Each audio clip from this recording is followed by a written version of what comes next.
हमारे चैनल से जुड़ने के लिए YouTube पर रियाज एजेंसी को अभी सब्सक्राइब करें और साथ में बेल आइकन को दबाना ना भूलें। अब्बू मियाँ का और उसके बाद वहां से पैसा ले और फिर वरहजा के खिलाफ जबान न खोले।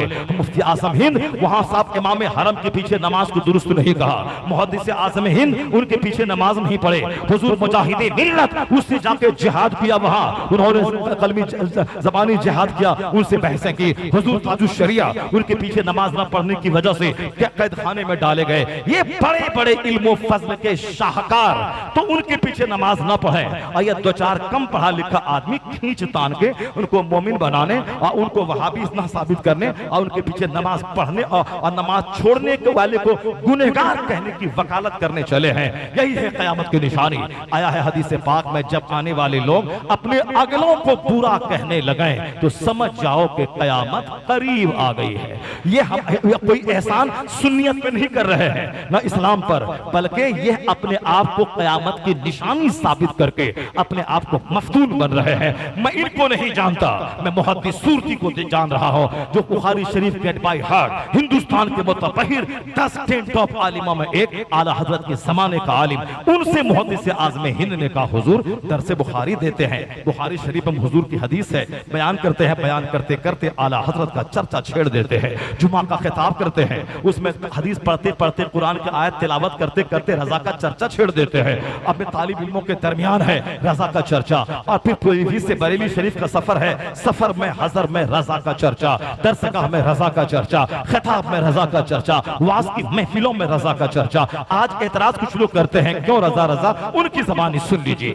मुहद्दिस सूरती जिसको ठीक से उर्दू नहीं आती हो ये चला है रजा के खिलाफ, जिसको एक जुमला अरबी नहीं आती चला है रजा के खिलाफ, जो अपनी तहरीर ही देख ले गजमज तहरीर है और ये चला है रजा के खिलाफ, जिनको कायदे से रजा के फतवा रज़विया का खुतबा ही पढ़ के समझ लेता और समझा देता तो समझ में आता कि रजा का इल्म कोई नापने चला है। मुहद्दिस सूरती से जब ये सवाल हुआ सफर में हजर में दरसगाह में जुमा की किताब में वाज की महफिलों में निकाह के खुतबे में हमेशा रजा का चर्चा क्यों। आपके उस्ताद हैं मौलाना इसहाक जिन्होंने बुखारी शरीफ पे हाशिया चढ़ाया है, उनका चर्चा कभी नहीं करते हैं। आपका पीर है, पीरो मुर्शिद है हजरत मौलाना फजल रहमान गंज मुरादाबादी जो बाकरामत वली है, जिनसे बेशुमार करामतों का ज़हूर हुआ है, जो अपने जमाने के एक बहुत बड़े वली कामिल बाकरामत वली, आप उनके मुरीद है। पीर का चर्चा नहीं करते। यहाँ तो झोला छाप आदमी जो नमाज न है रोजा नहीं है, मसलक के आला हजरत का झंडा ढोना है, मसलक के रजा मसलक के आला हजरत, और काम सारा मसलक मुखालिफ करना है, और काम सारा मसलक के मुखालिफ करना है। आला हजरत का एक वक्त की नमाज छोड़ना हराम और गुनाह कबीरा है। यहाँ रजा रजा का नाम है, नमाज फजर जोहर असर मगरिब सब गायब है। ये रजा का नाम है, रजा का फतवा है, रजा के बेटों का फतवा है कि फतवा हदीस की रोशनी में कि फोटो खींचना हराम है, और यहाँ बीवी का फोटो, बेटे का फोटो, बहू का फोटो, सबका फोटो मोबाइल में लिए फिर रहे हैं और सब फोटो फिर रहे और मसलक के आला हजरत और ताजुश शरिया जिंदाबाद के नारे लगा रहे हैं। मदनी मियां ने भी तो उन्होंने ये कहा था कि दीनी प्रोग्राम का वीडियो बनाना ताकि दूसरे लोग उस दीनी प्रोग्राम को देख लें। उन्होंने तो दीनी प्रोग्राम की वीडियोग्राफी, जिसको उन्होंने अपने हिसाब से अक्स कहा, तस्वीर नहीं कहा, लेकिन उन्होंने थोड़ा सा हाथ बढ़ाया और लोगों ने यहाँ तक पकड़ लिया और साहब उन्होंने वीडियो कहा था। अब यहाँ लोगों ने तस्वीरें बनाने शुरू कर दी, बीवी का फोटो, भाई का फोटो, पीर का फोटो, बीवी पीर के निकाह, पीर साहब निकाह पढ़ा उसका फोटो, पीर साहब लेटा उसका फोटो, पीर साहब को कब्र में लेटा उसका फोटो। आज अख्तर रजा का अजहरी के फतवे का महत्व समझा जा रहा है कि आज रजा के बेटे ने जो फतवा दिया था, आज बहुत हद तक मस्जिदों और मदरसों और निकाह की महफिलों में जो प्योरिटी कायम है या उसी के फतवे की धमक है। वरना इन लोगों ने तो मस्जिद को फिल्म स्टूडियो बना के रख दिया है, निकाह की महफिलों को फिल्म स्टूडियो बना के रख दिया है। आज जरूरत है अगर प्योर इस्लाम को पेश करने के लिए तो आला हजरत का, मुफ्ती आजम हिंद का, ताजुश शरिया का फतवा समाज में लाना होगा। ये उनके फतवे की धमक है। आज महफिल स्टूडियो बनने से बची हुई है, अगर वह फतवा नहीं देता आज मस्जिद मदरसा खान का सबका तकद्दुस पामाल हो गया होता। तो जिन लोगों ने फतवा दिया है उसको अपना फतवा विड्रॉल कर लेना चाहिए। तस्वीर हराम है, हराम है, हराम है, इस पर सख्ती से अमल करना पड़ेगा। अपने मोबाइल में न न बीवी का फोटो, न साहब बेटे का फोटो, न और कोई फोटो। जरूरतन अगर आधार कार्ड बन जाता है, बैंक पासबुक है और फिर साहब सर्टिफिकेट में तस्वीर रहती है, वहां तो मजबूरी है, लेकिन शौक से बैठा है तो फोटो, लेटा है तो फोटो, बीमार है तो फोटो, सुई है तो फोटो। ये तमाशा और तफरीह मत बना। ये जो तफरीह और तमाशा बना दिया है कि तकरीर लोग कम सुनते हैं, साफ फोटोग्राफी ज्यादा करते हैं, निकाह की महफिल में खुतबा कम सुनते हैं, उससे फोटोग्राफी ज्यादा करते हैं, या दीन को लोगों ने मजाक बना दिया है। आला हजरत के मसलक को मजबूती से अपनाना होगा, ताजुल शरिया के फतवे को मानना होगा, ताकि ये उजाड़पन, ये आवारगी का माहौल खत्म हो जाए। और रजा का फतवा बहुत जांचा पर का वह फतवा होता है, वह फतवा ऐसा नहीं होता है कि बात बात में बदला जाए, दूसरा फतवा दे, उसमें तब्दीली की कोई गुंजाइश होती है। मगर रजा का फतवा, रजा के बेटे का फतवा, वो कयामत तक के लिए अटल रहता है। आज समझ में आए या ना आए, 50 साल के बाद उसे भी मानना पड़ेगा। फतवा भले ही मैंने दे दिया हो जवाज का, मगर फतवा वही बेहतर है जो रजा के कलम से निकला है, अख्तर रजा के कलम से निकला है। फतवा वही बेहतर है जो रजा के कलम से निकला। अल्हम्दुलिल्लाह मेरा अपना कोई वीडियो चैनल नहीं है, मैंने अपनी कोई तस्वीर खुद से मैंने बना के नेट पे नहीं डाला है। लोग बना देते हैं, लोग उससे नेट पे डाल देते हैं, हजारों लाखों लोग उसको देख करके अपनी जिंदगी संवारते हैं और फोन आता मैं नमाजी बन गया। इसका जिम्मेदार वो है, वो जाने, उसका काम जाने, मगर मेरा अपना कोई साइट नहीं है। मैंने अपने से कोई अपनी तकरीर के वीडियो बना के मैंने नहीं डाला, मैं उससे बरी हूँ। अलबत्ता रही बात, मैं सख्ती से डांट करके कि इसको तुम हटाओ यहां से तब मैं तकरीर करूंगा, ये नहीं कर पा रहा हूं मैं। वरना मैं सच्चाई अपनी तरफ से बयान कर देता हूं। जो किताबें पढ़ने में मजा है वह सिर्फ नेट देख के तकरीर सुनने में मजा नहीं है।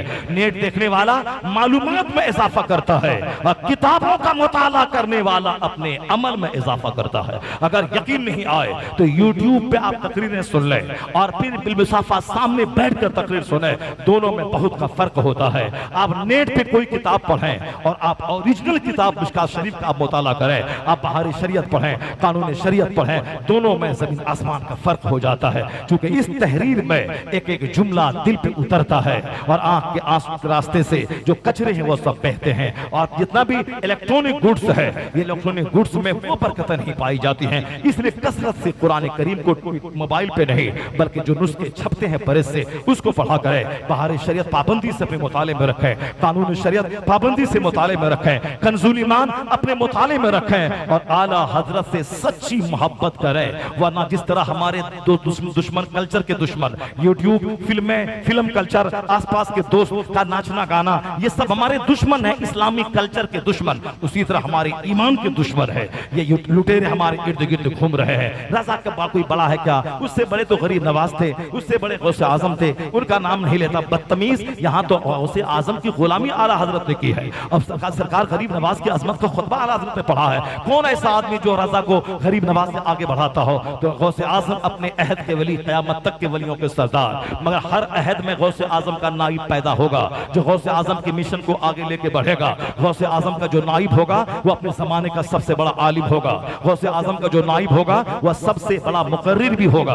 गौसे आजम चूंकि बहुत बड़े खतीब भी थे, 70,000 का मजमा उनकी तकरीर सुनने के लिए बेताब रहता था। 400 उलमा रहते थे दवात और कलम से उनकी तकरीर को नोट करने के लिए। वो किताबें आज 800 साल के बाद भी जो तकरीर नोट की गई है वो आज तक प्रेस से छप रही हैं। गौसे आजम का खिताब होता था, दूर दराज से ऊंट घोड़े खच्चर पे लोग आते थे और 70,000 का मजमा लगता था और हफ्ते में 2 बार खिताब करते थे। गौसे आजम सबसे बड़े खतीब थे अपने अहद के और क़यामत तक गौसे पाक का नाइब वो होगा जो खतीब बे आजम आजम वक्त होगा, अपने जमाने का सबसे बड़ा खतीब होगा, वो नाइब गौसे आजम होगा। गौसे आजम सबसे बड़े आलिम थे, 100 आलिम मिलकर आसमानी के लिए आया था।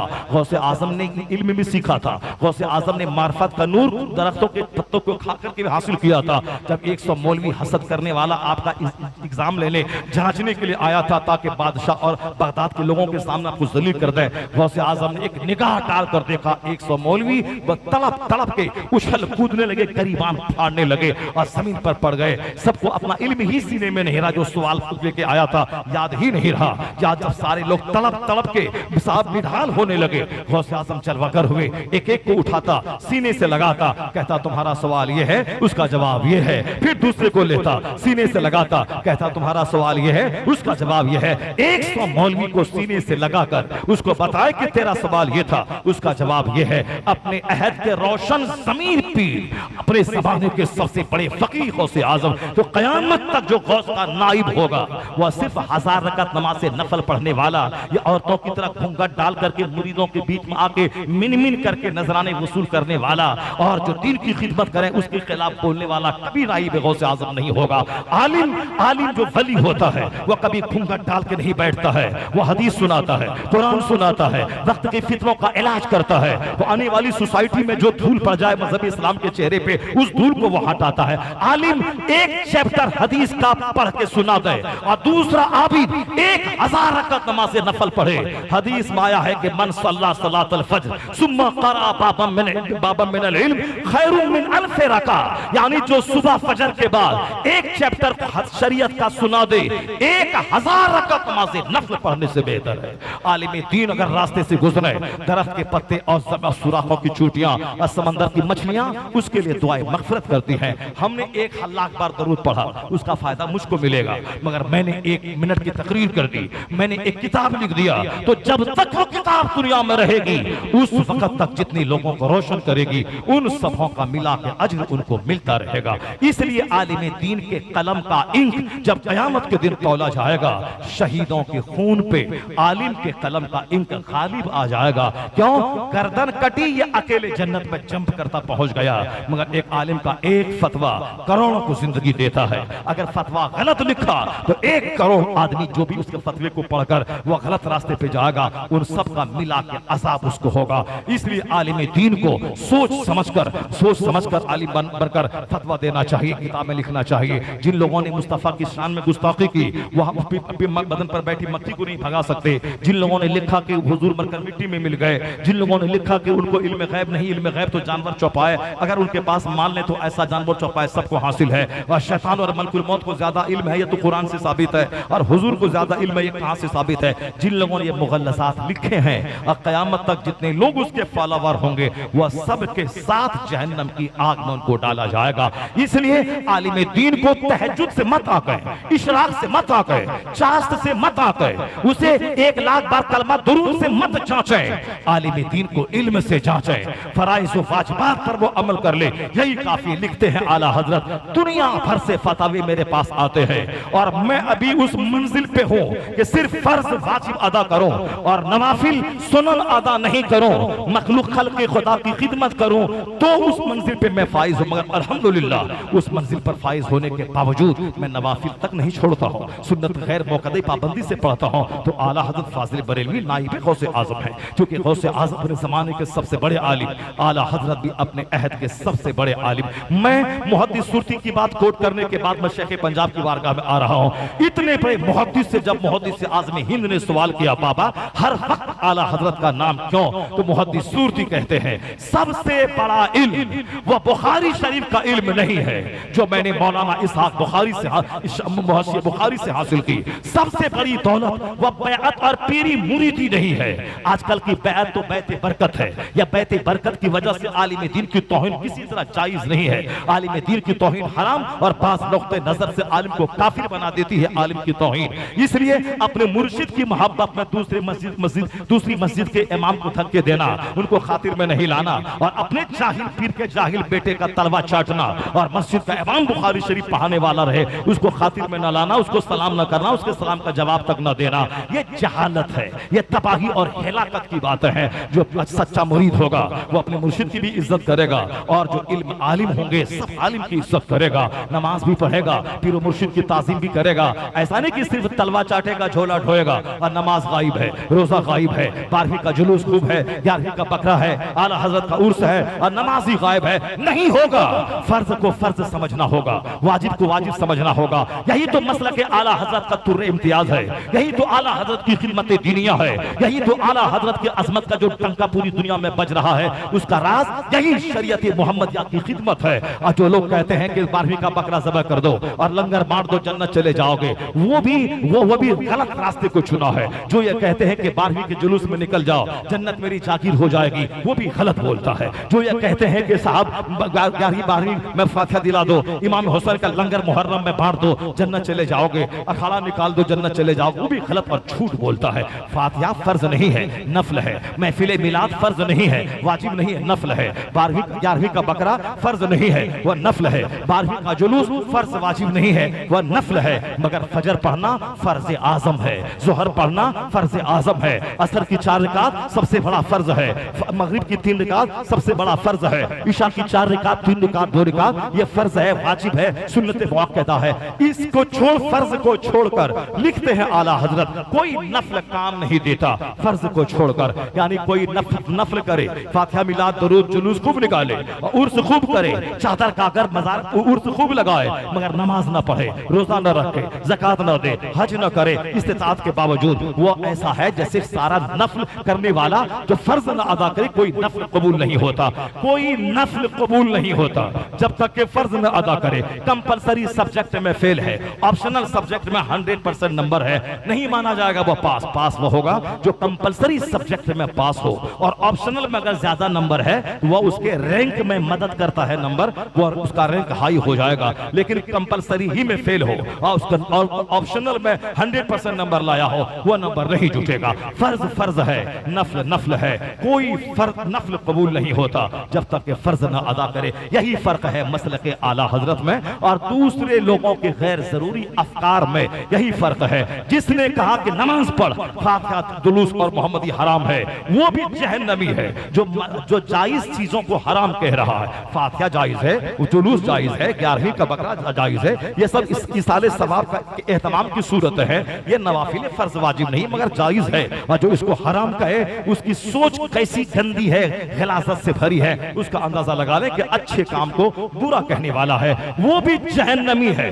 जो बोले फातिहा हराम, मिलाद हराम, जुलूस हराम, नमाज रोजा हज ज़कात पढ़ ले काम चल जाएगा, और वो भी जहन्नमी है। और जो बोले उर्स रज़वी कर ले, उर्स गौस कर ले, उर्स ख्वाजा कर ले, नमाज पढ़ने से क्या होता है, रोजा रखने से क्या होता है, बुजुर्गान दीन चाहेंगे जन्नत लेके चले जाएंगे। सिर्फ कांच को हीरा समझने से काम नहीं चलेगा, लोहा को गोल्ड कहने से गोल्ड नहीं हो जाता है। बुजुर्ग जन्नत लेके चले जाएंगे, बुजुर्ग जन्नत उसको नहीं ले जाएंगे जो बुजुर्ग के रास्ते पर ही नहीं है, जो उनके रास्ते पर रहा हो, उनके दामन को थामा हो, उसको जन्नत लेके जाएंगे अपने साथ में, जो रास्ते से बिल्कुल अलग थलग है, जिसका उनसे कोई मेल नहीं खाता है। तो जो कहे फातिहा कर नमाज जरूरी नहीं है, वो भी जहन्नमी राह से भटका हुआ, एक वक्त की नमाज छोड़ना हराम और गुनाह कबीरा है। जो ये बोले कि रोजा वो रखे जिसके पास घर में खाना नहीं है, वह काफिर हो जाएगा। जो रोजे की फर्जियत का इनकार करे, अगर बीवी वाला है तो बीवी निकाह से निकल जाएगी, और अब के बाद से सारे बच्चे वलदुज़्ज़िना नाजायज पैदा होंगे। इसलिए हमेशा सोच समझ के बोलना चाहिए, जबान से कोई कुफरिया जुमला निकल जाएगा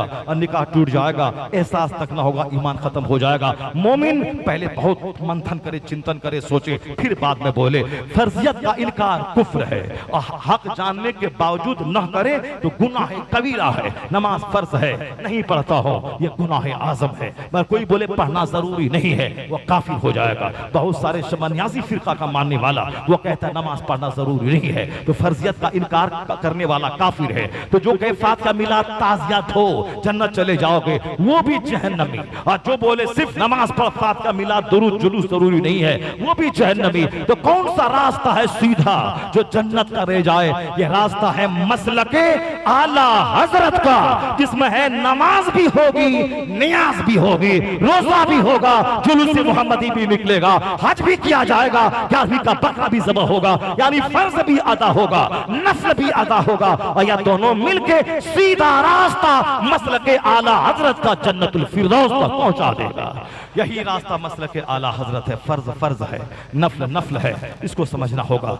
वरना नफल को फर्ज समझ ले वो भी गया काम से, और जो फर्ज को नफल समझ ले वो भी गया काम से, और जो नफल का मुनकिर बन जाए और फर्ज का मुनकिर हो वो भी गया काम से। मसलके आला हजरत में खुदा की ताज़ीम, मुस्तफ़ा की मोहब्बत, अहले बैत की ताज़ीम, सहाबा की मोहब्बत। वो राफिजी जो सहाबा को गाली दे, हुसैन हुसैन हुसैन करे, वो जहन्नमी कुत्तों में से एक कुत्ता है।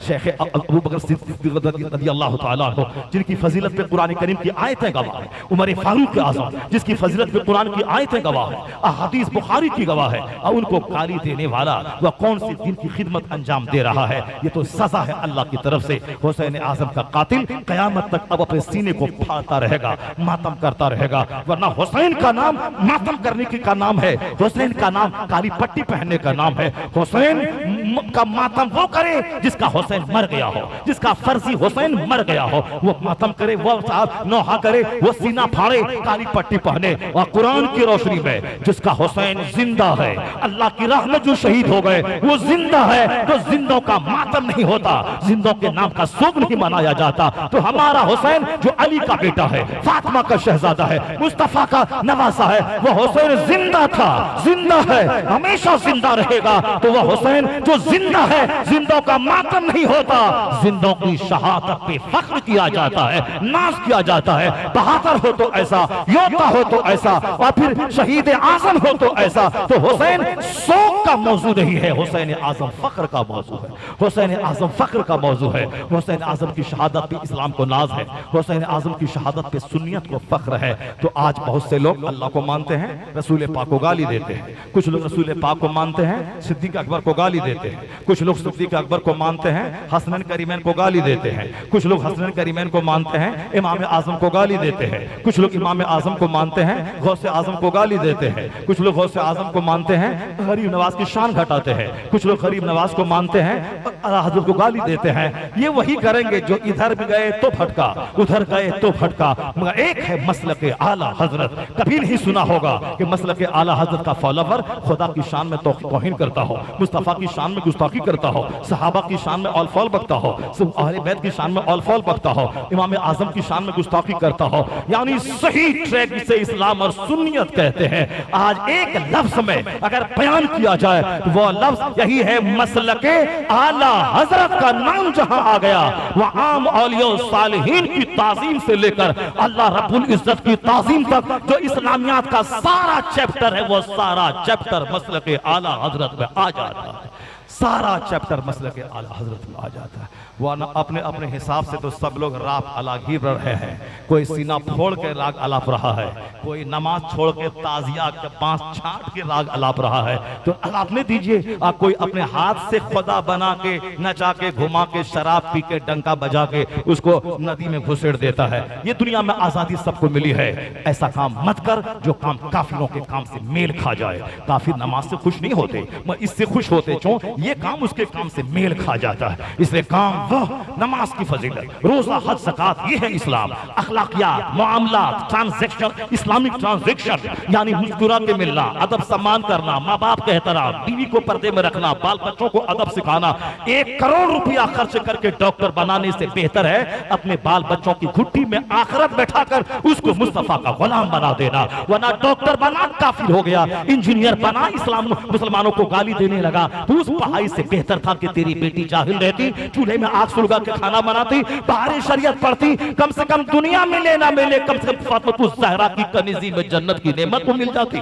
ऐसी कौन सी तालीम तुमने दिला दी जिसके नाम पे बच्चे तुम्हारी बच्चियां काफिरों की झोली में जाके बैठ गई। चर्चा नेक लोगों का घर में करना होगा। डकैतों का चर्चा होगा, औलाद डकैत बन जाएगी। नेताओं का चर्चा दिन रात करेगा तो झूठ बोलने वाली औलाद पैदा होगी। सिर्फ पैसा पैसा बिजनेसमैन का चर्चा करेगा तो बाल बच्चे पैसे पैसे के हरीस, लालची और गुलाम पैसों पे जान देने वाले हो जाएंगे। इसलिए नेकों का चर्चा घर में होगा तो कभी तेरा बच्चा किसी काफिर के साथ नहीं भागेगा, कोई बच्ची नहीं भागेगी, बल्कि जिसकी बच्चियां उजड़ी है भागी है वह वही है जिसके घर में अजनबी मर्दों का आना जाना है, उसकी बच्चियां भागी है। लेकिन जिसके घर में पीरो मुर्शिद का आना जाना हो, आलिमों का आना जाना हो, नमाजियों का चर्चा हो, आलिम को गाली नहीं दिया जाता हो, नेक लोगों का चर्चा हो, वहां के बाल बच्चों का ईमान इतना स्ट्रॉन्ग होता है। अगर कोई काफिर की खूबसूरत लड़की उसको दावत दे कि मुझको चाहिए तो ईमान छोड़ना पड़ेगा। मेरा बच्चा उसके चेहरे पे थूक के कहता है सारी जिंदगी मैं कुंवारा रहूंगा मगर ईमान का सौदा नहीं करूंगा।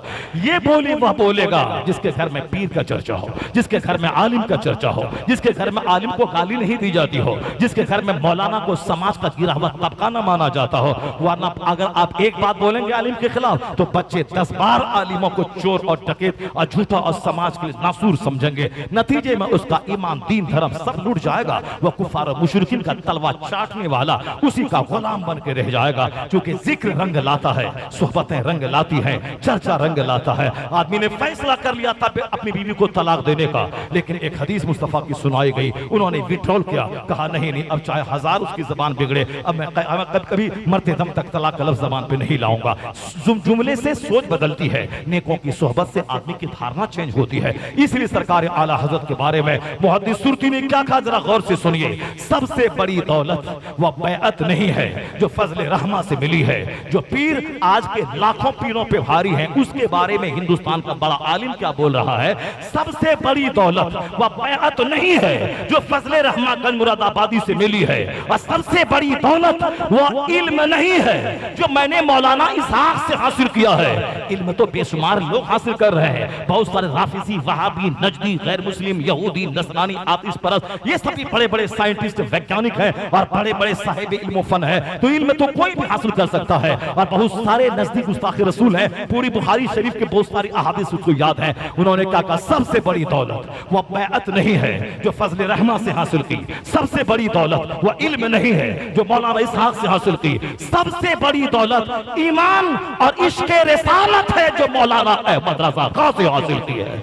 वह कहते हैं, मुझे मदीना से करीब करने वाला, इश्क़ रिसालत की दौलत सीने में पिलाने वाला मेरे शेख अहमद रज़ा खां फाज़िल बरेलवी की ज़ात गिरामी, जिसका एहसान सबसे बड़ा हो उसका चर्चा भी सबसे ज्यादा होना चाहिए, जिसका एहसान सबसे बड़ा हो उसका जिक्र भी सबसे बड़ा होना चाहिए।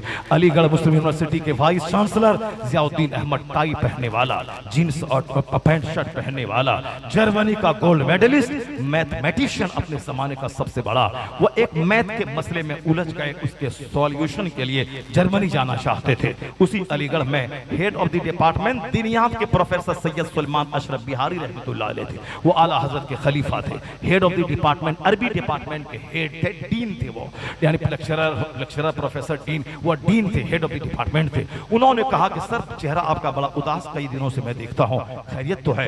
कहा कि अफसोस एक मसले में मैं उलझ गया हूँ, मैथ का एक प्रॉब्लम है, सुकून चैन सब खत्म है, मैं जर्मनी जाना चाहता हूँ उसके सॉल्यूशन के लिए। पैसे वाला आदमी बिजनेस में बैठता है, उसका चेहरा सूखता है, आज कारोबार घट गया, लेकिन जो इल्म दोस्त होता है वह चाहे सूखी रोटी जो की रोटी खाए, लेकिन जब तक वह उलझे हुए मसाइल का हल नहीं कर लेता है उस वक्त तक उसे चैन नहीं मिलता है। इल्म दोस्त बने, पैसा दोस्त न बने, वरना चेहरा उजाड़ देगा।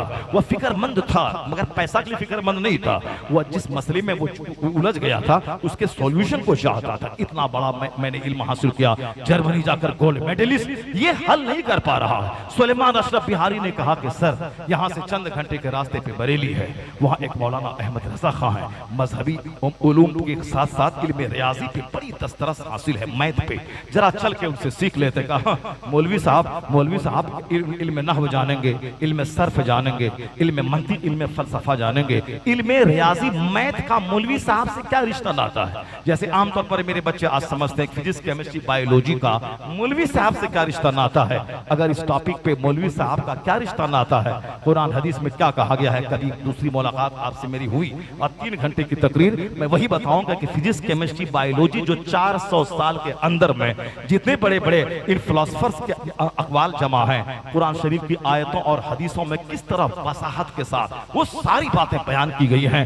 आज ये बातें 1400 साल से सारी दुनिया के सामने है, तब मेरे बच्चों का सीना हिलेगा कि जो कुछ मैंने फिजिक्स, केमिस्ट्री, बायोलॉजी में सीखा है कुरान पाक में क्लियरली वसाहत के साथ वो सारे फॉर्मूलाज मौजूद हैं। ये इस बात की दलील है कि फाउंटेन ऑफ नॉलेज, इल्म का चश्मा जहां से सोता फूटता है इल्म का, अगर वो कोई किताब है तो वो कलाम इलाही कुरान पाक है। वो एक अलग टॉपिक है, 3 घंटे की तकरीर हमारी अलग है उस पर, और कभी उस पर मैं सुनाऊंगा। मगर आज जियाउद्दीन अहमद की बात सुना देता हूँ। वह सोचा अपने हिसाब से मौलाना साहब को मैथ का क्या मतलब है, मगर चलो सुलेमान अशरफ बिहारी हमारे कॉलेज के प्रोफेसर हैं, एक respectable, honourable, highly steamed lecturer है, तो उनकी बात माननी चाहिए। उनका दिल रखने के लिए कहा ठीक है मैं बरेली चलूंगा। बरेली चूंकि कई बार वो रिपीट कर चुके थे और हर बार ये अनदेखी कर रहे थे, लेकिन जब इनकार की गुंजाइश नहीं रही तो AMU का वाइस चांसलर आज से 100 साल पहले का, उन्होंने कहा कि चलिए आप कहते हैं तो मैं चलता हूं।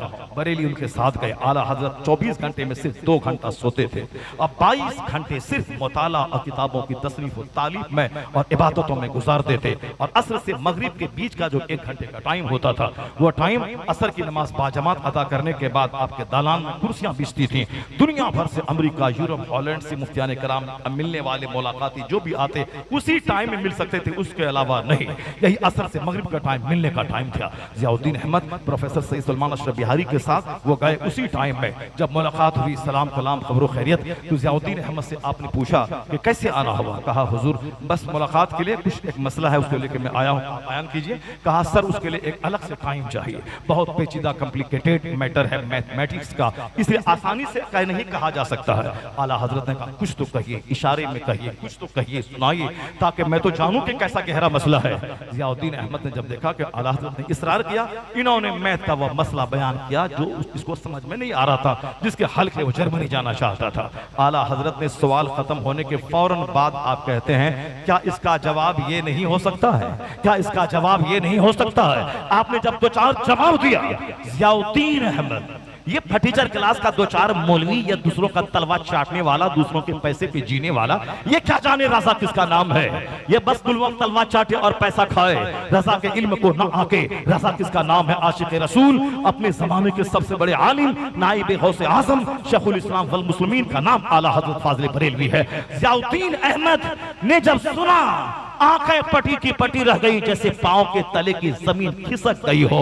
जब जबान खुली, हैरत टूटने के बाद तो कहा अब तक मैं सुनता था कि इल्मे लदुन्नी भी कोई चीज है, और आज मेरी आंखें देख रही हैं कि इल्मे लदुन्नी क्या चीज है। जियाउद्दीन अहमद कहते हैं ये हस्ती हिंदुस्तान में मौजूद है तो नोबेल प्राइज पाने की हकदार हस्ती मौलाना अहमद रजा खां फजले बरेलवी है। उन्होंने कहा वहां से जब लौटा तो फिर टाई भी फेंक दिया, शर्ट और पैंट भी गया, इस्लामी लिबास पहनना शुरू किया, नमाज पंजगाना का पाबंद हो गया। तो जियाउद्दीन अहमद ने माना कि 10 साल जो मैं जर्मनी जाके इल्म हासिल किया वह बेकार, इल्म का सूरज जब मेरे हिंदुस्तान में मौजूद है तो फिर जो वक्त मैंने गुजारा बेकार गुजारा। ये हस्ती नोबेल प्राइज पाने की मुस्तहिक है। Incomparable, matchless personality, wonderful personality, unmatching personality का नाम इमाम अहमद रजा खां फाजिल बरेलवी है। उस जमाने के डॉक्टर राजेंद्र प्रसाद, उस जमाने के गांधी जी, उस जमाने के जितने बड़े बड़े दुनियावी स्कॉलर थे, उन सबों ने अपने इल्म और हुनर को भुना भुना के खूब चांदी काटी, खूब पॉलिटिकल फायदा उठाया। उस जमाने का सबसे बड़ा जीनियस आला हजरत फाजिल बरेलवी, उन्होंने दुनिया को खातिर में नहीं लाया, सिर्फ आखिरत और जन्नत और ईमान के तहफ्फुज का जो काम किया है। उस जमाने के रईस कौन थे कोई नहीं जानता, मगर कोई मर जाए तो 40 माह तक उसका बेटा उसको याद रखता है, और कोई ज्यादा अच्छा बाप हो तो 2-4 साल बरसी तक करके बच्चा उसको याद रखता है। 105 साल गुजर गए, लेकिन पहले उर्स रस्मी होता था। आज से 25 साल 30 साल पहले कहाँ होता था? मंजर इस्लाम की छत पे होता था। आज से 50 साल पहले 5000 लोग, आज से 40 साल पहले 20,000 लोग, आज से 30 साल पहले 1 लाख लोग। जब जब मोहल्ला सौदागरान की गलियों में नहीं समाने लगे, जब 50 से ज्यादा ममालिक के 100 नहीं बल्कि 30 लाख के करीब मुसलमान जब आने लगे बरेली, तो इस्लामिया इंटर कॉलेज का दामन तंग पड़ने लगा, जामिअतुर रज़ा का दामन तंग पड़ने लगा। बरेली की सारी सड़कें, बरेली की सारी मस्जिदें मुस्तफा के दीवानों आला हजरत के आशिकों से जब भरने लगी, दुनिया कहने लगी कि 5-4-10 साल के बाद औलाद अपने माँ बाप को भूल जाती है, लेकिन 105 साल के बाद ये वक्त गुजरता जा रहा है, रजा शनासी का माहौल बढ़ता चला जा रहा है, करोड़ों की तादाद में लोग रजा के फॉलोवर होते चले जा रहे हैं। यह इस बात की दलील है रजा का काम इतना गहरा है। नाइबे गौस मुस्तनाइबे गौसे आजम अहमद रजा है, नाइबे मुस्तफा अहमद रजा है, और दीन इस्लाम के सबसे बड़े जबरदस्त खातिम अहमद रजा है। उन्होंने सारी जिंदगी 2 घंटा सोकर, अच्छा खाना पीना ना खाकर, मोटा छोटा पहनकर जो दीन सुन्नियत की खिदमत अंजाम दी है, उसी का बदला अल्लाह ने दिया है कि मोहल्ला सौदागरान से उठाया है, शोहरत के आसमान पे पहुंचा दिया है। वक्त गुजरता जा रहा है, रजा की अजमत का डंका 4 सू बजता चला जा रहा है। वो रजा के नेज़े की मार है कि अदू के सीने में गार है, किसे चारा जोई का वार है कि ये वार वार से पार है। आपने देखा। बस अब एक बात छोटी सी बात मैं कर दूं, उसके बाद मैं अपना बयान खत्म कर देता हूं। मैं जानता हूं कि आप 3 घंटे की तकरीर को आप बर्दाश्त नहीं कर पाएंगे, इसलिए मैं अगरचे अभी से लगातार खिताबत में रहूंगा, 2 घंटे 2.5 घंटे डेली पूरे भारत के हर बड़े बड़े शहरों में मैं जा रहा हूं। उसके बाद मगर उसके बावजूद भी मैं अभी 3 घंटे बोलने के मूड में हमें बोल सकता हूं, मगर आप नहीं बर्दाश्त कर पाएंगे। बस मैं उसको बस शॉर्ट करता हूं, यहीं पे खत्म करता हूं। बस एक बात और कहता हूं, कुछ लोग आला हजरत को सिर्फ एक छोटा मोटा मौलाना कहते हैं। वह मौलाना साहब थे, बस मौलाना साहब थे, बहुत बड़े वली कुतुब अब्दाल नहीं थे, एक मौलाना साहब थे। मैं अगर कहूं कि वो वली कामिल थे तो आप बोलेंगे दलील दीजिए। कुतुबुल इरशाद थे, आप बोलेंगे दलील। इसलिए मैंने पहले कहा था, वो तो तमहीदी तौर पर कुछ बातें आ गई बीच में सोशल इस्लाह की, मेरी तकरीर का एक लंबा पार्ट उधर चला गया, वरना मैं आज 5 बड़े बड़े स्कॉलर, बड़े वली कामिल की ज़मानी आला हज़रत की शख्सियत को मैं बताना चाहता था। 2 तो मैंने बता दिया, अल्लामा मुहद्दिस सुरती ने क्या कहा, क्या उन्होंने आला हज़रत को समझा, और ज़ियाउद्दीन अहमद जो अपने ज़माने के कंटेम्परेरी नॉलेज के बादशाह किंग थे, उन्होंने आला हज़रत को क्या समझा। ये 2 तो हो गया। बस एक तीसरी बात सुनिए और 2 बातें मैं छोड़ दूंगा इंशाअल्लाह। आने वाले वक्त में कभी मौका मिला तो फिर मैं बताऊंगा आपको। मैं बता दूं, आला हज़रत सूखे आलिम थे या सिर्फ किताब लिखने वाले एक राइटर थे या फिर वली कामिल कुतुबुल इरशाद थे, मैं उस पर रोशनी डालता हूं। मैं बहुत दूर जाऊंगा तो आप समझ नहीं पाएंगे। रोशन ज़मीर शेख आला हज़रत, दूसरों के दिलों के हालात से बाखबर हो जाने वाले वली कामिल, यानी जो कसरत से अल्लाह की इबादत करता है और जो दीन की खिदमत करता है, उस दीन की खिदमत करने वाले का सीना रोशन हो जाता है। वो रहे कहीं कमरा बंद हो, वो जिस तरफ तवज्जो डालते हैं दुनिया के एक कोने से दूसरे कोने को देख लिया करते हैं। रोशन ज़मीर का मतलब यही होता है, जिसका दिल रोशन हो, सामने वाला आ गया उनके दिल के सारे हालात से बाखबर हो जाए। ये रोशन ज़मीर शेख आसानी से ये दुआ तावीज़ करने वाला, पैसा लूटने वाला, नमाज छोड़ने वाला, ये काला कपड़ा काला बाबा, पीला बाबा, हरा बाबा, ये सब नहीं होता है, बल्कि रोशन ज़मीर वो होता है इतना सजदा किया हो, इतना किताबों का मुताला किया हो, इतने गुनाहों से बचा हो, इतने रब के सामने रोया धोया हो कि आंसू के रास्ते से सीने का सारा जंग साफ हो गया हो, और इतना आईना हो गया हो सीना कि सामने वाला आए, ये आंख बंद करे, अपने दिल में उसके दिल की लिखी हुई तहरीर को पढ़ लिया करे। ये खुद ही को कर बुलंद इतना कि हर तकदीर से पहले खुदा बंदे से खुद पूछे, बता तेरी रजा क्या है। हम लोग जैसे हैं वैसे ही सामने वाले को समझते हैं, जिसका जैसा दिल होता है, जिसमें यहाँ गंदगी हो तो सामने वाले को मैं गंदा समझता हूँ, अपना दिल अगर साफ हो तो बंदा सामने वाले को भी साफ समझता है। अब जरा गौर से सुनिए, एक बहुत बड़े मुहद्दिस, अपने जमाने के बहुत बड़े मुहद्दिस, बहुत बड़े शायर, अलवर राजस्थान में एक जगह है जो आजकल गालिबन वो पाकिस्तान की सरजमीन में है, इंडिया में भी है मगर वहां भी है। बहुत बड़े मुहद्दिस थे हुजूर सैयद दीदार अली रहमतुल्लाह अलैह। वह सैयद आले रसूल भी थे। आले रसूल सैयद होने के नाते थोड़ा सा आदमी को रहता है कि मैं सैयद हूँ, आले रसूल हूँ, और हम लोग भी नाज उठाते हैं, चलो आप आलिम हैं, मुत्तकी हैं, परहेजगार हैं, आप मुस्तफ़ा का खून आपके जिस्म में है, आपका हाथ चूम लेंगे, पाँव चूम लेंगे, आपके सर हाथ अपने सर पे रखेंगे, किस्मत जगमगाएंगे। लेकिन अगर आप दाढ़ी मुंडाएंगे और आप बोलेंगे मैं मेरी तरह तुम भी दाढ़ी मुंडाओ, आपकी बात नहीं मानी जाएगी। आप बोलेंगे कि मैं सैयद हूँ, मेरे पीछे नमाज पढ़ो, मैं कुरान सही नहीं पढ़ूं, गलत पढ़ूं, कुछ भी हो, नहीं मानी जाएगी। आपको मुसल्ले इमामत से हटा दिया जाएगा और ये कहा जाएगा कि आपका हाथ चूमेंगे, पेशानी चूमेंगे, पाँव चूमेंगे। ये इज्जत अलग चीज है, इमामत अलग चीज है। सुभान अल्लाह, सुभान अल्लाह। इमामत वो करेगा जो आलिम होगा, जो कुरान पाक को कायदे से तजवीद की रियायत करते हुए पढ़ेगा। और आप पुलिस में है, डीएम है, ऑफिसर है, इज्जत है, सैयद साहब है, मगर मुसल्ले पे वही जाएगा। अगर कोई अंसारी, नदाफ, जुलाहा, असाफी, धोबी मुसलमान का बेटा कोई मंजिल शरीफ गया, पढ़ के आलिम आया, वो देहात में रहता है, अगर वो सही ढंग से कुरान पढ़ता है, आलिम है, तो मुसल्ले इमामत पे वही खड़ा होगा और जुमा के दिन मेंबर पे वही चढ़ के खिताब देगा, खुतबा देगा। बैरिस्टर सैयद साहब हो, दाढ़ी मोछ नहीं है, वो नीचे रहेंगे, और एक धोबी का लड़का अगर वो आलिम बन के आया है, वही इमामत का मुसल्ले पे वो रहेगा और मेंबर पे चढ़ के खुतबे जुमा वो देगा। ये इस्लाम है जहां बिरादरी नहीं देखी जाती है, जहां ईमान और कुव्वत ईमानी देखी जाती है, जहां इल्म देखा जाता है। इज्जत हाथ चूमना चाटना अलग है, और इमामत, क़यादत, रहनुमाई और हक बात बोलना ये अलग है। और आजकल बहुत सारे लोग बात नहीं, सैयद है, आले रसूल है, सैयद है, आले रसूल है, सैयद आले रसूल शरीयत और सुन्नत में ये बात क्यों बोलता है? आले रसूल इज्जत की चीज है, अगर वो आले रसूल है इज्जत की चीज है, इज्जत की चीज। हाँ, अगर वो आलिम भी हैं, आले रसूल भी हैं, तो फिर सोने पे सुहागा काबिल एहतराम है। लेकिन अगर वो भी गलत मसला बताएं, नहीं मानी जाएगी। यही तुर्रे इम्तियाज इस्लाम का है, शरीयत का है, सुन्नत का है। सैयद दीदार अली सैयद थे, बहुत बड़े मुहद्दिस थे, बहुत बड़े आलिम थे, लेकिन उनके दिमाग में उसी तरह एक बात बैठी हुई थी कि आला हजरत पठान खानदान से हैं और तबीयत सख्त, गुस्सा ज्यादा है।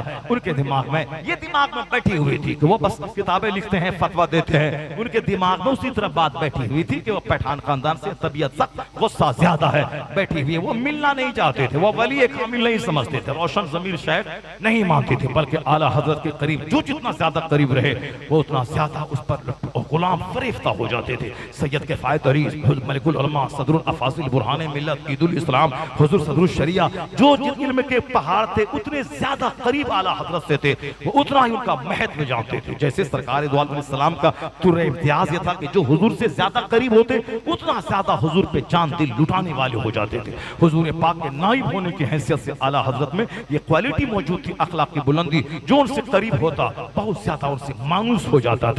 जो दूर दूर से हैं वो इसी तरह से पठान खानदान से हैं, तबीयत सख्त, गुस्सा ज्यादा है। इसी तरह की बात धारणा उनके दिमाग में बैठी हुई थी। वह सदरुल अफाजिल सैयद नईमुद्दीन मुरादाबादी के पास मिलने जुलने आते थे। कौन? सैयद दीदार अली फखरुल मुहद्दिसीन, वह मुहद्दिसीन के लिए काबिल फख्र थे, बहुत बड़े आलिम थे, काबिल इज्जत। वो आते थे। सदरुल अफाजिल ने एक बार कहा कि सैयद साहब यहाँ से बरेली चलते हैं आला हजरत से मुलाकात करने के लिए। आप जानते हैं उनको? कहा हाँ मैं जानता हूँ, वो आला हजरत से मैं मिलना नहीं चाहता हूँ, आप बोलते हैं तो चलते हैं।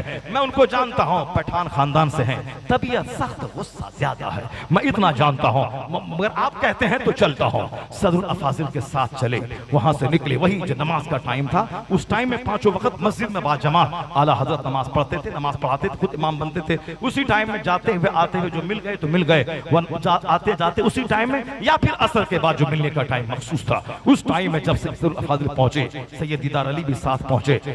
आला हजरत को सैयद साहब ने सलाम किया और खैरियत पूछा। उसके बाद आला हजरत ने उनसे खैरियत पूछी कि कहिए सैयद साहब कैसे हैं? इन्होंने कहा अल्हम्दुलिल्लाह मैं अच्छा हूं, आप कैसे हैं? तो आला हजरत ने कहा क्या सैयद साहब अपनी खैरियत बताऊं, पठान खानदान से हो, तबीयत सख्त, गुस्सा ज्यादा है।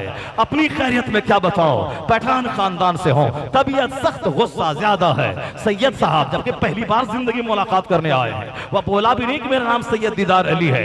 आला हजरत कहते हैं सैयद साहब मैं अपनी खैरियत क्या बताऊं, पठान खानदान से हूं, तबीयत सख्त, गुस्सा ज्यादा है। इतना सुनना था कि सैयद दीदार अली की आंखें चूंधिया गई, हाथ को चूमा, कहा हुजूर जो सुना था, जो दिमाग में बात थी, अब अपनी गुलामी में इस सैयद को दाखिल कर लीजिए। अल्लाह समद। दीदार अली समझ गए कि जो जुमला मैंने मुरादाबाद में इस्तेमाल किया था, अगर वही जुमला बरेली का शेख इस्तेमाल कर रहा है, यह खुश्क आलिम नहीं, आलिम मुतबहिर भी है, शेख वक्त भी है, कुतुबुल इरशाद भी है, नाइब गौसे आजम भी अहमद रजा।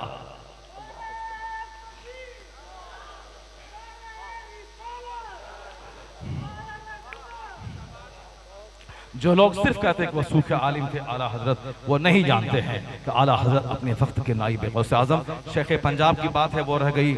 और हुजूर अशरफी मियाँ रहमतुल्लाह अलैह जो चौथा शरीफ में है, उनसे पूछे कि आला हजरत किसका नाम है। मुहद्दिस आजम हिंद जुमा का दिन 25 सफरुल मुजफ्फर 1340 हिजरी 2:38 पे वजू करवा रहे हैं कि चौथा शरीफ में अली हुसैन अशरफी मियाँ, जो जिसे आप नाइब शेख सिमना कह सकते हैं, जिन्होंने चौथा शरीफ की खानका को दोबारा नई जिंदगी अता की है, वो अली हुसैन अशरफी मियां रहमतुल्लाह अलैह हैं। अपने अहद के बहुत बड़े शेख, बहुत बड़े आलिम, आला हजरत के मसलक पर मजबूती से कायम और उसी मसलक को पूरे हिंदुस्तान में प्रचार करने वाले सबसे बड़े प्रचारक, शकील वजी खूबसूरत, बिल्कुल लंबा, जो काफिर देखे तो उसकी आंखें फटी रह जाएं और वो इस्लाम की तरफ माइल होने लगे।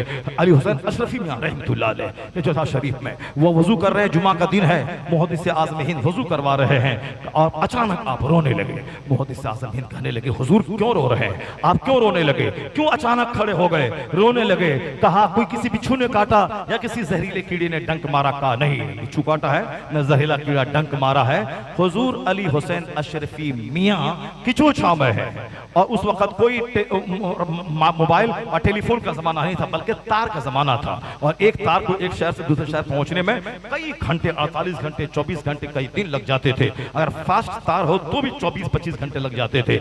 उधर 2:38 पे जुमा का दिन 25 सफर, उधर अज़ान जुमा हुई, इधर आला हजरत के चेहरे पे नूर चमका, और फिर आपकी रूह कब्ज़े अंसुरी से परवाज करी, और फरिश्ते अपने कांधे पे लेकर आपकी रूह को लेकर चले हैं आसमान की तरफ। इधर परे, इधर किचोछा में, कहां बरेली, कहां किचोछा, फैजाबाद के बगल में, अकबरपुर के बगल में, कहां किचोछा, और कहां अकबरपुर, फैजाबाद के आगे लखनऊ, कहां लखनऊ से आगे शाहजहांपुर, कहां शाहजहांपुर से आगे बरेली, कहां बरेली, कहां फैजाबाद, कहां पे किचोछा। यहां रो रहे हैं, आंखों में आंसू के कतरे जारी है। मुहद्दिस आज़म हिंद ने पूछा हुजूर रोने की क्या वजह है? कहा न सांप है, न बिच्छू है, न कोई जहरीला डंक मारा है, मैं फरिश्तों के कांधे पर कुतुबुल इरशाद, यानी कुतुबुल इरशाद कहते हैं वलियों के सरदार को, वली नहीं वलियों के सरदार को, वो कहते हैं कुतुबुल इरशाद मौलाना अहमद रजा खां का जनाजा फरिश्तों के कांधे पे देख रहा हूं। अल्लाह समद। उधर बरेली में आपकी रूह परवास करी है, और इधर किचोछा में शेख अली हुसैन अशरफी मियां कह रहे हैं, ये भी वली कामिल के निगाहों से गैब के पर्दे हटे हैं, फरिश्तों के कांधे पर वो आला हजरत की रूह को फरिश्तों के कांधे पर देख रहे हैं। वो क्या कह रहे हैं कि फरिश्तों के कांधे पर कुतुबुल इरशाद अपने जमाने के वलियों के सरदार अहमद रजा खां का जनाजा देख रहा हो। ये क्या जाने दिल्ली का खुश्क मौलवी का आला हजरत कौन था? आला हजरत आलिमी दीन भी थे, शेखुल इस्लाम थे, मुजद्दिद आजम थे, गजाली दौरा थे, नाइब गौसे आजम थे, नाइब पैगंबर थे।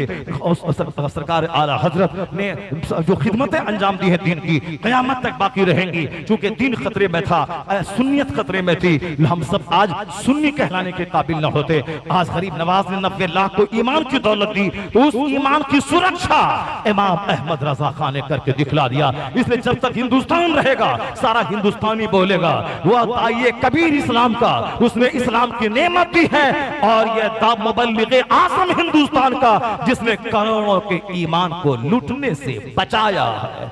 इन दोनों बुजुर्गों की मोहब्बत सीने में रहेगी कि एक ने इस्लाम की नेमत दी है और एक ने इस्लाम की नेमत को बचाया है। और कैसे बचाया है वो 1-2-4 घंटे की तकरीर से समझ में नहीं आएगी जब तक फतवा रज़िया नहीं पढ़ेंगे, कंज़ुल ईमान नहीं पढ़ेंगे, आला हजरत की लिखी हुई किताबों का मुताला नहीं करेंगे, रज़वियात की गहराई में जब तक नहीं कदम रखेंगे, उस वक्त तक आपको ये बात समझ में नहीं आएगी। जितना इल्म बढ़ता जाएगा आला हजरत से मोहब्बत बढ़ती चली जाएगी। इतना जरूर याद रखें, कोई राहुल से मोहब्बत करेगा तो वो राजनीति का सितारा स्टार बनना चाहेगा, कोई साहब धोनी से मोहब्बत करेगा वो जरूर क्रिकेट की बैटिंग और बॉलिंग का बादशाह बनना चाहेगा, कोई साहब लिटरेचर पढ़ना चाहेगा, शायर बनना चाहेगा, वो गालिब ज़ौक़ मीर इकबाल को अगर वो पढ़ेगा वो जरूर वो टेढ़ी मेढ़ी ही सही शायरी करना सीख जाएगा। तो शायरों की मोहब्बत शायर बनाती है, नेताओं की मोहब्बत नेता बनाती है। हर वली में भी अलग अलग क्वालिटी होती है। बीमारों को अच्छा करने की बात हो तो किचोछा याद आता है, और बेटा बेटी इलेक्शन में जीत चाहे तो लोगों को अजमेर के गरीब नवाज याद आते हैं। लेकिन एक वली कामिल वो आला हजरत फाजिल बरेलवी है, वहां से बेटा मिले ना मिले, इलेक्शन में जीत मिले ना मिले, तंदुरुस्ती मिले ना मिले, आला हजरत की ये क्वालिटी है कि जो उनके मजार पे आता जाता है, जो उनसे मोहब्बत करता है, जो उनका चर्चा करता है, कुछ रहे ना रहे उसका ईमान सॉलिड हो जाता है, वह राफिजी होने से बच जाता है, खारजी होने से बच जाता है, पक्का आशिक़े रसूल बन जाता है, उसका ईमान पुख्ता और मजबूत हो जाता है। ईमान सबसे बड़ी दौलत है, उस दौलत की सुरक्षा आला हजरत के जिक्र से होती है, उनके मज़ार पे आने जाने से होती है। इसलिए अजमेर में सिख, हिंदू, ब्राह्मण, राजपूत, हरिजन, दलित सब मिलेंगे आपको, मगर बरेली में कसरत से सिर्फ उलमा मिलेंगे। क्यों मिलेंगे? एक आलिम 1000 आबिदों पर भारी होता है, और इतने लाख आलिम मिलेंगे आपको। इसी बात की दलील है कि उलमा कसरत से लाखों की तादाद में एक वली की अजमत पे गवाह हो जाना, यह इस बात की दलील है कि आला हजरत सच्चे आशिक रसूल, सच्चे वली कामिल, उनकी मोहब्बत ईमान की सुरक्षा की जमानत है। जब इतने बड़े आलिम किसी एक आदमी के पर कभी जमा नहीं हो सकता जब तक कि वो आशिक रसूल ना हो। अगर वो गलत होते कभी इतने लाख आलिम उसकी अजमत पे जमा नहीं होते। ईमान सबसे बड़ी दौलत है। इस दौलत को बचाने के लिए रजा का चर्चा जरूरी है, रजा से मोहब्बत जरूरी है। रजा के बेटों का कदम आता जाता रहे, लोगों का घर पड़ता रहे, उससे आने वाली नस्लों का भी ईमान बचे। अभी मैं 15-20 दिन पहले बलरामपुर आया था। उस घर में, जिस घर में मुफ्ती आजम हिंद ठहरे थे, उसका नाम बिल्कुल काशान मुफ्ती आजम हिंद लिखा हुआ है। कहा कि ये लोग बड़े गरीब लोग थे, छोटा छोटा घर था इनका, लेकिन मुफ्ती आजम हिंद जब आए तो उनकी बूढ़ी दादी ने वो पर्दे में रह के रोने लगी, कहने लगी हुजूर दुआ कर दीजिए, नवाज दीजिए। कहा क्या चाहिए बोलो।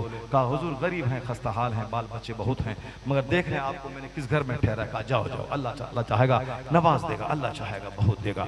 आज पूरे शहर का सबसे बड़ा कुंबा, जबरदस्त मकान, शानदार और मेहमान के लिए बिल्कुल एयर कंडीशन 5 स्टार होटल के रूम की तरह एक रूम, सिर्फ उलमा कराम रहेंगे और आलिम दीन आएंगे, वो उसमें ठहरेंगे। दूसरे लोग आलिम दीन को बिस्किट और दालमोट खिलाते हैं, मगर ये मुफ्ती आजम हिंद जिसका ठहरे वो आलिम दीन को पिस्ता, बादाम, अखरोट, सीजनल फ्रूट खिला के आलिम दीन से मोहब्बत का मुजाहरा करते हैं। और उनका एक जवान बेटा बोला हुजूर, मैं पहले नहीं जानता था, जब बाहर निकला देखा लिखा हुआ काशान मुफ्ती आजम, वो नौजवान बोला मुफ्ती आजम हिंद इसी हुजरे में थे जहाँ पे आप बैठे हुए हैं। मुफ्ती आजम हिंद ने क्या दिया, क्या नवाजा, आप सब कुछ देख के आपके असर में कुछ नहीं थे। आज शहर में काफी इज्जत है, शहर के मेयर, शहर हमारे खानदान के लोग बनते हैं, तो ये बहुत बड़ी बात है। पटना में पैराडाइज फर्नीचर है, करोड़ों में खेलने वाला, बरेली का मजदूर था, बरेली का